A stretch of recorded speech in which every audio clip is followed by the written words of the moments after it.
अस्सलामुअलैकुम दोस्तों, 1 जून की रात तकरीबन 12 बजे के करीब रशिया के इवांडोवो एयरबेस पर पहला ड्रोन गिरता है और इसके बाद देखते ही देखते 117 यूक्रेनियन ड्रोन्स रशिया की 5 मेजर एयरबेसेस पर तबाही मचा देते हैं, जिसके नतीजे में 13 रशियन फाइटर जेट्स जलकर राख हो जाते हैं। और सिर्फ जेट्स ही नहीं बल्कि 2 एयरबेसेस के रनवेज और एक हेडक्वार्टर भी तबाह हो गया। ये था अब तक का यूक्रेन की जानिब से किया गया रशिया पे सबसे बड़ा ड्रोन अटैक। लेकिन इस अटैक को इतना प्रिसाइजली प्लान किया गया था कि ये अटैक रशिया के अंदर से ही रशिया की एयरबेसेस पे होता है, ना कि यूक्रेन की सरजमीन से। लेकिन सवाल यहाँ ये खड़ा होता है कि कैसे यूक्रेन जैसी छोटी कंट्री रशिया के 10,000 किलोमीटर अंदर तक घुसकर इन ड्रोन्स को प्लांट करती है, और क्यों पुतिन इस हमले का नाम लेने से कतरा रहा है। ये सब और भी बहुत कुछ आइए जानते हैं आज की इस वीडियो में। Drones deep into Russia and attacked several air bases. It was dubbed Operation Spiderweb. Drone strikes on multiple Russian air bases.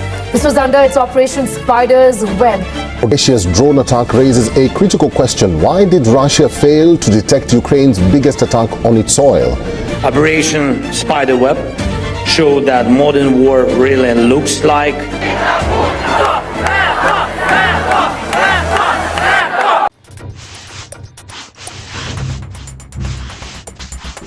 दरअसल रशिया और यूक्रेन के बीच फुल स्केल वॉर की शुरुआत 22 फरवरी 2022 को हुई, जब रशियन प्रेसिडेंट व्लादिमीर पुतिन ने लाइव आकर खुद इसके बारे में आगाही दी और इस हमले को स्पेशल ऑपरेशन का नाम दिया। कुछ लोगों के हिसाब से रशिया का मकसद इस हमले के पीछे पूरे यूक्रेन को इन्वेड करने का था, लेकिन आज जिस दिन मैं ये वीडियो बना रहा हूँ यानी 25 जुलाई 2025, यूक्रेन की सरजमीन का इतना हिस्सा रशियन कंट्रोल के अंदर आता है जो कि लगभग 20% है। लाखों यूक्रेनियंस इस जगह को छोड़कर जा चुके हैं और हज़ारों यूक्रेनियंस की जान इस वॉर में जा चुकी है। लेकिन यहाँ सवाल ये उठता है कि क्यों रशिया अपने से 24 टाइम छोटी कंट्री को इन्वेड करना चाहता है। इस चीज़ को जानने के लिए हमें जाना पड़ेगा 1991 में, जब सोवियत यूनियन टूटा। सोवियत यूनियन की इस अलहदगी में बहुत से नए मुल्क बनते हैं, इंक्लूडिंग यूक्रेन, या कहें तो सोवियत इत्तेहाद से आज़ाद होते हैं। लेकिन सच तो यह है कि रशिया आज तक सोवियत यूनियन की इस तोड़फोड़ को कबूल नहीं कर सका। पुतिन ने तो खुद इसको 20वीं सेंचुरी का सबसे बड़ा डिजास्टर करार दिया है। लेकिन सोवियत की अलहदगी का सबसे ज़्यादा फायदा वेस्ट की कंट्रीज़ को हुआ, या फिर कहें तो नेटो को हुआ, जो कि सोवियत की सबसे बड़ी दुश्मन और कॉम्पिटिटर भी थी। सोवियत के टूटने के बाद उसके 3 मुल्क इस्टोनिया, लुथेविया और लैटविया 4 मार्च 2004 को नेटो ज्वाइन कर लेते हैं।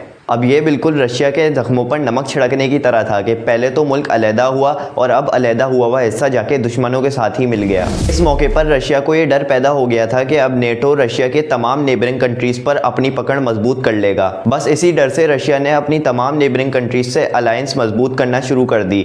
ये वो मौका था जब सोवियत का एक और मुल्क जॉर्जिया भी नेटो को ज्वाइन करने की कगार पे था, लेकिन इस बार रशिया ने एक्शन लेने का फैसला किया और जॉर्जिया को इन्वेड करना शुरू कर दिया। सिर्फ 5 दिन के अंदर रशिया ने साउथ ऑस्ट्रिया और अब्गाजिया को इन्वेड कर लिया।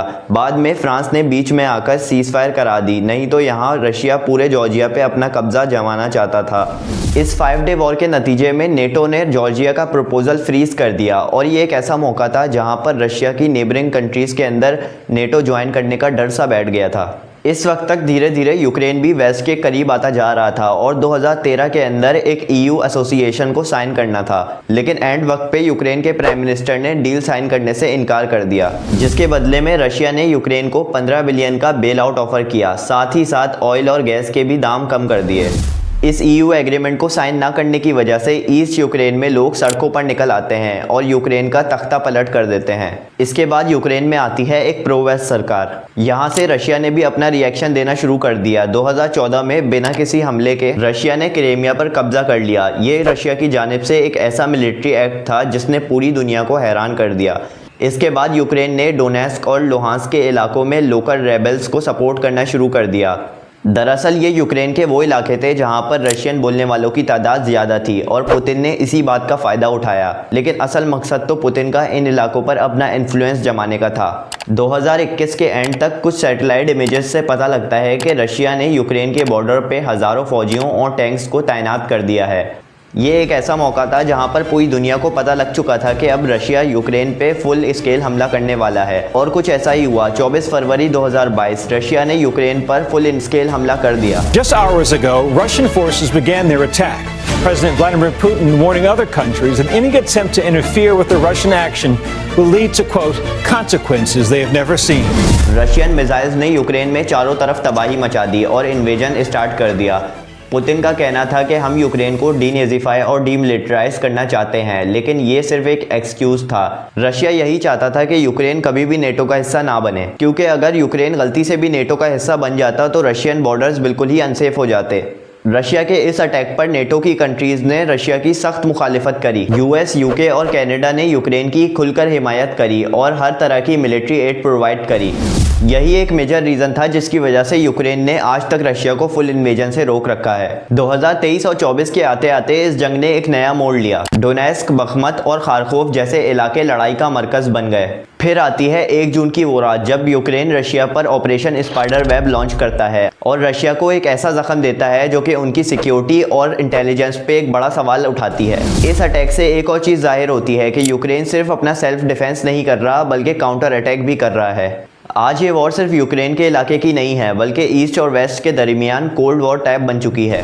मेरे हिसाब से यहाँ पर रशिया और यूक्रेन दोनों ही मुल्कों को नेगोशिएशन करनी चाहिए, क्योंकि पिछले 3 सालों से दोनों ही मुल्कों के लोग मारे जा रहे हैं। एक रिपोर्ट के मुताबिक 1 लाख से ज़्यादा रशियन ट्रूप्स इस वॉर के अंदर मारे जा चुके हैं।